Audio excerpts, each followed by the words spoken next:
Gitanjali journey শিরোনামের এই fashion প্যারেডের মূল লক্ষ্য সমস্ত আধুনিকতার উপকরণে রবীন্দ্রনাথকে ছড়িয়ে দেয়া।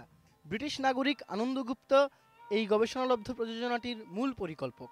রেডিয়েন্ট রং আর সাদা কালোর পোশাকে রবি ঠাকুরের জীবনে গুরুত্বপূর্ণ চরিত্রগুলোই নিয়ে এসেছেন কোরিওগ্রাফার।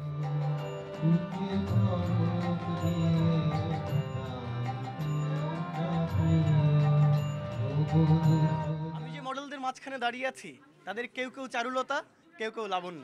উঠে এসেছেন রবীন্দ্রনাথের গল্প, কবিতা আর উপন্যাসের পাতা থেকে।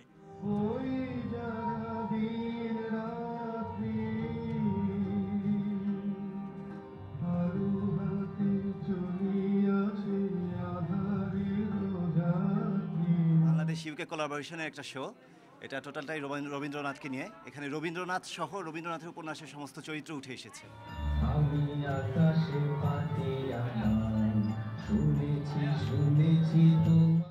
দুদিন আগেই যিনি কারাগৃহে রবি মন্ত্রের মধ্য দিয়ে মাতিয়েছিলেন শিল্পকলা একাডেমির জাতীয় নাট্যশালা, 23 ডিসেম্বর গান গাইলেন ফ্যাশন প্যারেডে মডেলদের হাঁটা চলার পেছনেও। হচ্ছে যে প্রতিটা চরিত্রের পেছনে, কাল্পনিক হোক বা বাস্তবিক চরিত্রের পেছনে কতটা তখনকার দিনের পোশাকের প্রভাব, আর এই চরিত্রগুলোর মুখ দিয়ে আমরা রবীন্দ্রনাথের যে গানগুলো নাটকে বিখ্যাত বা সিনেমায় বিখ্যাত সেগুলোকে তুলে ধরেছি। রবীন্দ্র ভক্তদের জন্য এই সন্ধ্যা এক অনন্য উপহার প্রাপ্তির স্মৃতি হয়ে থাকবে। মডেলদের অভিব্যক্তির সাথে সাথে মনে পড়ে যাবে সংগতি মেলানো বিশেষ গানটিও।